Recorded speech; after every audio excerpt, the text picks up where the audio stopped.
Arkham Horror is a cooperative hand management and adventure game originally released in 1987. What is it about that year? With this being the 2005 edition and designed by Richard Lanius and Kevin Wilson, with art by many, presumably lovely, people. The goal is to stop the monstrous and otherworldly ancient ones from entering our world and bringing about ruination and doom for all humankind. No pressure. To set up, place the main board in the middle of the table with a clue token at each location showing a red diamond. Shuffle the decks of common items, unique items, spells, and skills separately and place them near the board along with the 9 separate location decks. Place a random Ancient One sheet face up near the board with the shuffled gate and mythos decks next to it. Also shuffle the gate markers into a face down stack. Place all of the monster markers into a bag, cup, or other container. This is referred to as the monster cup. Delicious! Each player takes an investigator sheet and marker, either chosen or random, along with their fixed and random possessions, 3 skill sliders, and their starting stamina and sanity. They choose where to start each skill slider and place their investigator marker in their noted home location. Place the various tokens and dice within reach of all players. First player is chosen randomly and takes the first player marker. Before the first turn, draw and resolve a mythos card, placing a gate and monster in Arkham, and a doom token on the Ancient One's doom track. Now is not the time for coffee and contemplation.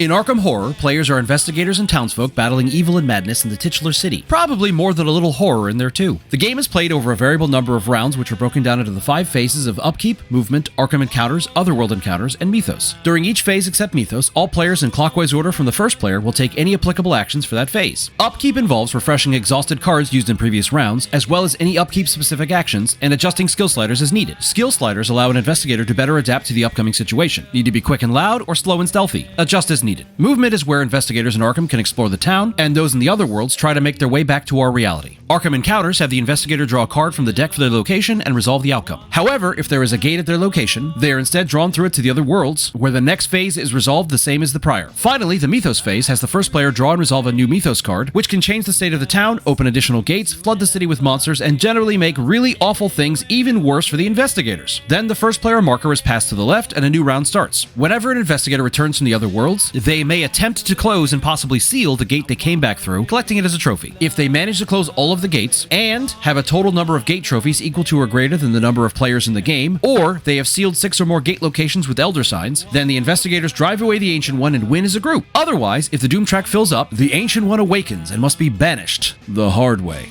If the Ancient One defeats all of the investigators, then they lose the game and humanity is doomed. It was probably just our time. On one noteworthy occasion, my partner and I triumphed over Arkham in just under 4 rounds. It was a surprise to us both as well, I assure you. She loves to recall how, after we closed the second and final gate, following a perfect storm of events catapulting me through the other world and back home, she turned to me and asked, "What's the win condition again?" The narrative of insanity and unpredictable encounters that permeates Arkham Horror has drawn me back to it time and again, despite the usually underestimated 2 to 4 hour playing time. The box cover calls it the classic game of Lovecraftian adventure, and while I have some issue with the hopeless nonsense that dares to call itself combat, I never fail to enjoy the experience, even if it repeatedly ends in failure. Consistency is my brand. I mean, I'm always game.